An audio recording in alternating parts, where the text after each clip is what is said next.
ஓம் ஸ்ரீ குருபியோ நமக. ஓம் ஸ்ரீ மகா பெரியவா சரணம். டிசம்பர் 18 புதன்கிழமை சங்கடகர சதுர்த்தி.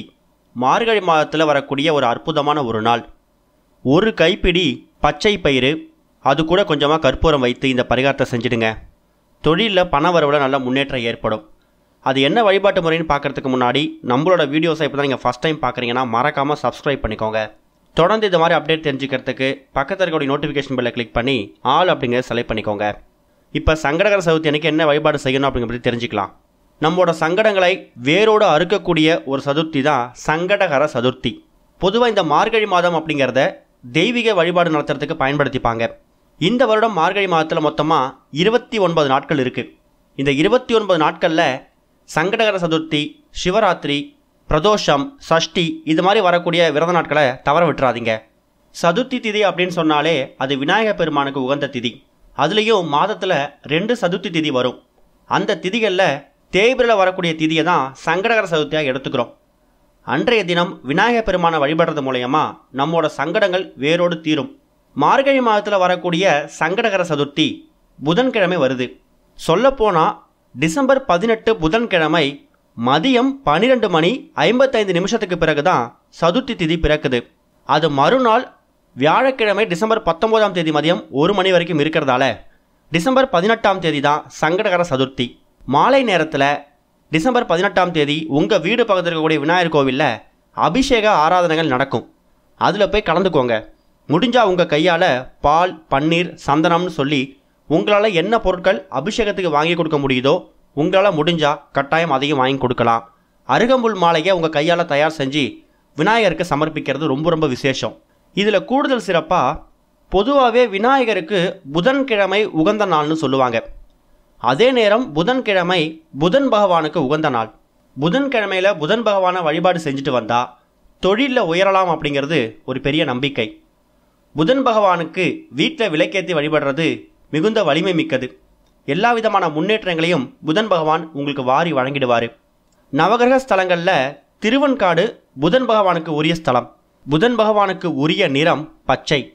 வியாபாரத்தில் தொழிலில் முன்னேற்றமே இல்லை, எந்த தொழிலை ஆரம்பித்தாலும் அதில் லாஸ் ஆகுது, வியாபாரத்தில் முன்னேற்றம் இல்லை, லாபமே கிடைக்க மாட்டுது அப்படின்னு ஏங்கிட்டு இருக்கிறவங்களுக்கு புதன் பகவானோட வழிபாடு ரொம்ப முக்கியம். அதுலேயும் இந்த மார்கழி மாதத்தில் வரக்கூடிய புதன்கிழமையில் வரக்கூடிய இந்த சங்கடகர சதுர்த்தி அப்படிங்கிறது ரொம்ப அரிதாக வரக்கூடிய ஒரு நாள். ஒரு வாரத்தில் வரக்கூடிய புதன்கிழமையில் நம்ம விநாயகரை வழிபடுறது சிறப்பு தான். விநாயகருக்குரிய சங்கடகர சதுர்த்தி அன்னைக்கு நீங்கள் புதன் பகவானையும் சேர்ந்து வணங்கும் போது 2 தெய்வங்களோட அருள் உங்களுக்கு ஒரு சேர கிடைக்கும். இந்த மார்கழி மாதத்தை தேவர்கள் அவங்களோட இறை வழிபாட்டுக்கு பயன்படுத்தக்கூடிய ஒரு மாதமாக சொல்லப்போனால் இந்த மார்கழி மாதம் அப்படிங்கிறது தேவர்களுக்கு விடியற்காலை பொழுது, இரவுலேருந்து பகலாக மாறக்கூடிய ஒரு காலம். அதாவது நமக்கு பிரம்ம முகூர்த்தம் மாதிரி. இந்த மாதிரி நாட்களில் தேவர்கள் வழிபடக்கூடிய அந்த நேரத்தில் நாமும் இறை வழிபாடு செய்கிறது ரொம்ப முக்கியம். அதை விட முக்கியமானது டிசம்பர் 18 இந்த சங்கடகர சதுர்த்தி அன்னைக்கு இந்த சதுர்த்தி வேலைன்னு சொல்லுவாங்க. மாலை ஒரு 5-6 மணிக்கெல்லாம் எல்லா விதமான விநாயகர் கோவிலையும் அபிஷேகம் நடக்கும். அந்த அபிஷேகத்தை கலந்துக்கிட்டு அதுக்கப்புறம் இப்போ நாம் சொல்லக்கூடிய இந்த ஒரு பரிகாரம் பச்சை பயிரையும் கற்பூரத்தையும் வைத்து மறக்காமல் செஞ்சிடுங்க. எல்லார் வீடுகள்லேயும் புதன் பகவானோட ஃபோட்டோ இருக்கும் அப்படிங்கிறது நிச்சயமாக சொல்ல முடியாது. இருந்தாலும் இல்லாட்டியும் இப்போ நம்ம சொல்லக்கூடிய வழிபாட்டை நீங்கள் செய்யலாம். பூஜை அறையில் விநாயகர் பெருமானுக்குன்னு பிரத்யேகமாக பூஜை செஞ்சுடுங்க. பூக்களால் அலங்காரம் செஞ்சு வச்சுடுங்க. தனியாக நீங்கள் என்ன நைவேத்தியங்கள் செஞ்சு வச்சு படைச்சாலும் பரவாயில்ல. அது போக விநாயகர் ஃபோட்டோவுக்கு முன்னாடி ஒரே ஒரு தீபம் ஏற்றி வைக்கணும். அது காமாட்சி அம்மன் விளக்காக இருக்கலாம், இல்லை சின்னதாக ஒரு மண் அகல் விளக்கோட நீங்கள் எடுத்துக்கலாம். அதில் தீபம் ஏற்றி அதில் வரக்கூடிய அந்த ஜோதி, அந்த நெருப்பு இருக்குல்ல, அந்த ஒளியை நீங்கள் புதன் பகவானாக பாவிக்கணும். புதன் பகவானாக பாவித்து சின்னதாக ஒரு கிண்ணத்தில் கொஞ்சமாக பச்சை பயிரையும் நீங்கள் புதன் பகவானுக்கு சமர்ப்பிக்கணும். அதுக்கப்புறமா புதன் பகவானாக பாவிச்சிருக்கக்கூடிய அந்த விளக்குக்கு கற்பூர ஆரத்தி காமிக்கணும். முதல்ல விநாயகரை வேண்டிக்கிட்டு அதுக்கப்புறம் புதன் பகவானை மனசார வேண்டிக்கோங்க. இப்படி செய்யறதால புதன் பகவானுக்கு உரிய புதன்கிழமையில் புதன் பகவானுக்கு உகந்த தானியம் என்ன தெரியுமா? இந்த பச்சை பயிறு தான். இந்த பச்சை பயிறு தானியத்தை நீங்கள் நைவேத்தியமாக வச்சு படைச்சி நீங்கள் விநாயகருக்கு சமர்ப்பிக்கும் போதும் அந்த விளக்கை பாவிச்சு புதன் பகவானுக்கு சமர்ப்பிக்கும் போதும் அந்த 2 தெய்வங்களும் உங்களோட அந்த பரிகாரத்தை ஏற்றுப்பாங்க. இதை விட இன்னொரு முறையும் இருக்குது. நீங்கள் பச்சை பயிரையும் கற்பூரத்தையும் வைத்து வழிபாட முடிச்சிடுங்க. முடிந்தால் சங்கடகர சதுர்த்தி அன்னைக்கு மாலை நேரத்தில் உங்கள் கையால் பச்சை பயிறு சுண்டல், அது ரொம்ப முக்கியம். பச்சை பயிறு சுண்டலை நீங்கள் தயார் செய்கிற மாதிரி காலையிலே பச்சை பயிரை ஊற வச்சுடுங்க. அதுக்கப்புறமா மாலை நேரத்தில் நீங்கள் பிரத்யேகமாக சுண்டல் தயார் செஞ்சு விநாயகருக்கும் புதன் பகவானுக்கும் நீங்கள் வீட்லேயும் படைக்கலாம்.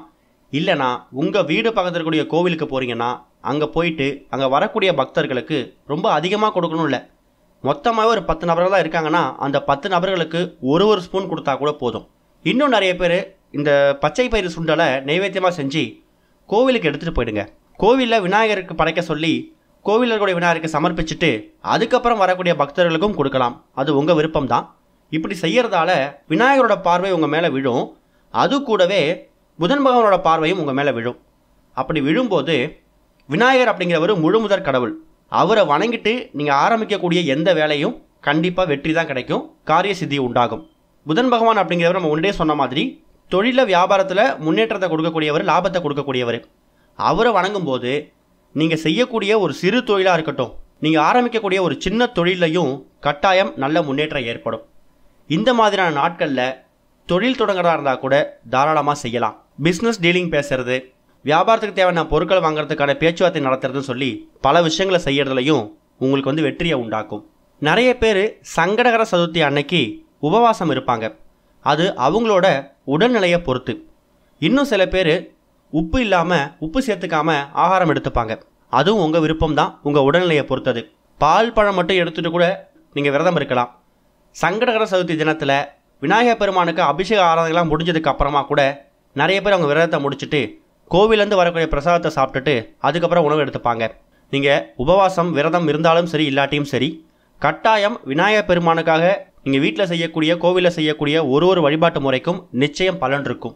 இது போக உங்களால் அன்றைக்கு தினம் என்னென்ன பொருட்களை தானமாக கொடுக்க முடிஞ்சாலும் தானமாக கொடுக்கலாம். பச்சை பயிரை ஊற வைத்து அதில் கொஞ்சமாக வெல்லமோ நாட்டு சர்க்கரையோ சேர்த்து பசுமாட்டுக்கு தானமாக கொடுக்கலாம்.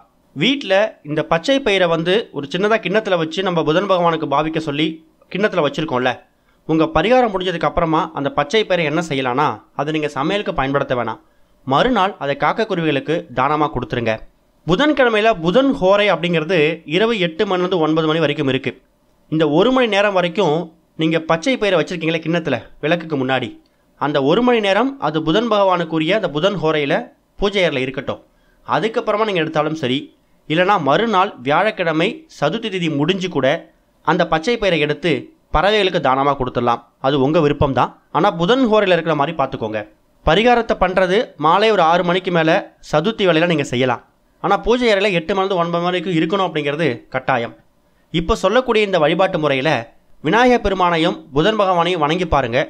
நீங்கள் ஆரம்பிக்கக்கூடிய நீங்கள் செய்யக்கூடிய எல்லா விதமான தொழில்கள்லையும் நிச்சயம் ஒரு நல்ல முன்னேற்றம் கூடிய சீக்கிரம் ஏற்படும். நம்பிக்கையோடு செய்யுங்க. ஓம் ஸ்ரீ குருபியோ நமக. ஓம் ஸ்ரீ மகா பெரியவா சரணம்.